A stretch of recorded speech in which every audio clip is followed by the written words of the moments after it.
Hello, pre-calculus students. This is Mr. King. I'm going to review a few trig identity verification problems in this tutorial. Let's start with an easy one. Number 1. Cotangent over cosecant may be equal to cosine. Well, we can prove it if we can drive the left side to be cosine, because obviously cosine is already pretty darn simplified. So here we go. Cotangent is cosine over sine. So we're going to write cosine of theta over sine of theta to replace cotangent of theta. Cosecant of theta is 1 over sine of theta. Now we can see in this more complicated looking fraction that sine of theta is a denominator in the top and in the bottom here. And it turns out that we can multiply top and bottom of this fraction by sine of theta over sine of theta. And I ordinarily don't show it, but I'm going to show it here like this. This is multiplying by a form of 1. And when we do that, this sine of theta and this sine of theta divide out, and so does this one with this one. And if we look at what we've got left now, we see that we've got a cosine of theta in the numerator and a 1 in the denominator. So this is cosine of theta, which was exactly what we were hoping to prove. And so we have verified the identity in number 1. In number 6, we have sine squared theta times the quantity cotangent squared theta plus 1 equals 1. Clearly 1 is quite simple, so we're going to work on the left side. Now, if we look over here to the right, I've written down some key trigonometric identities. You really must know these. If you know these, it can make your life easier when you're doing problems like these. Sine squared plus cosine squared is 1. Tangent squared plus 1 is secant squared. You could arrive at that from the first identity by dividing each term by cosine squared theta. Similarly, we could move from the Pythagorean trig identity up here to the third one, 1 plus cotangent squared theta equals cosecant squared theta, if we were to divide each term in the Pythagorean trig identity by sine squared theta. Now if we look over here in number 6, we've got cotangent squared theta plus 1. Well, that's the left side of this identity. That's clearly equal to cosecant squared theta. So we're going to make that substitution as our first step. And so we get sine squared theta cosecant squared theta equals 1. And once you get comfortable with this, you know that cosecant squared theta is 1 over sine squared theta, so you wouldn't necessarily need to write out the step that I'm just going through here. But I think we can see that sine squared theta times 1 over sine squared theta, which is equivalent to cosecant squared theta, will in fact give us 1. And so we've shown that number 6 is an identity. Number 8 looks like it might be tricky, but if we take a moment to see what we have in front of us, it's not as bad as we might think. Sine squared x plus cosine squared x is equal to 1. That is a nice substitution that we can make right away. And that leaves us with 1 plus tangent squared x is equal to secant squared x.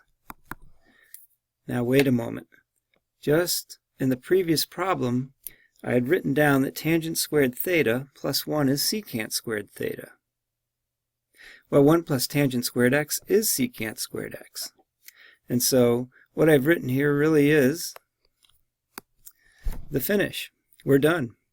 1 plus tangent squared x is secant squared x. And so number 8 is a true identity as well.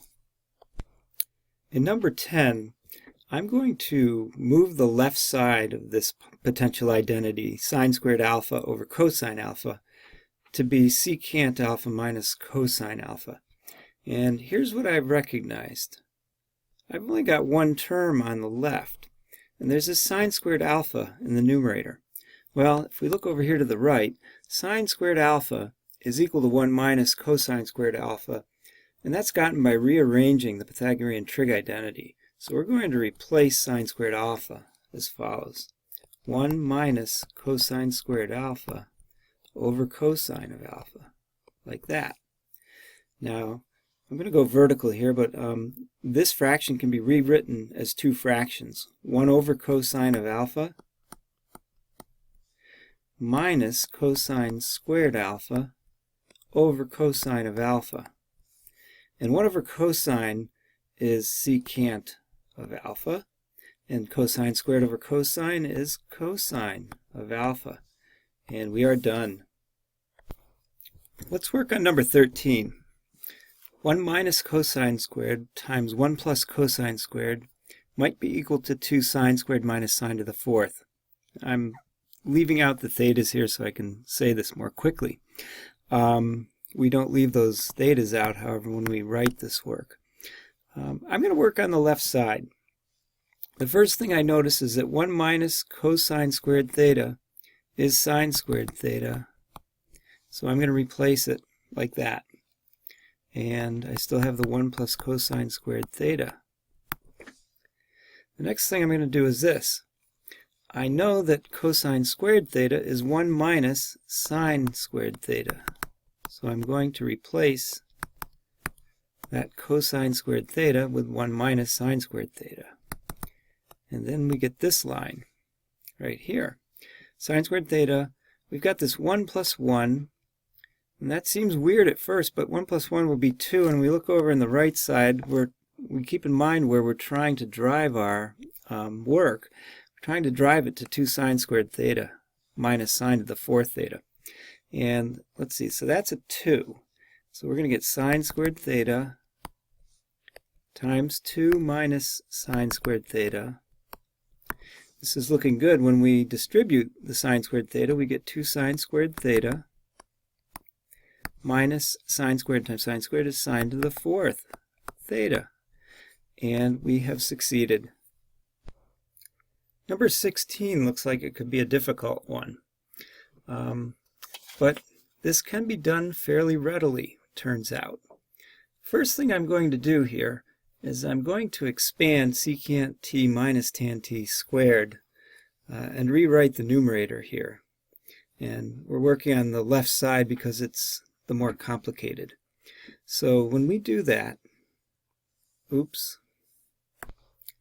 this gives us secant squared t minus 2 secant t tan t plus tan squared t minus 1. And that's all over the denominator. In the denominator, there is a cosecant in each part, and I'm going to distribute that out.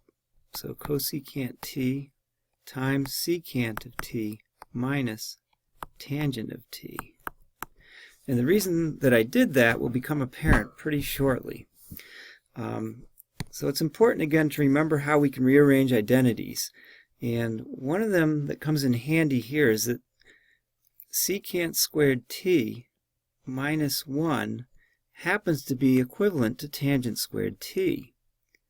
That means that the numerator is really 2 tangent squared t minus 2 secant t tangent t.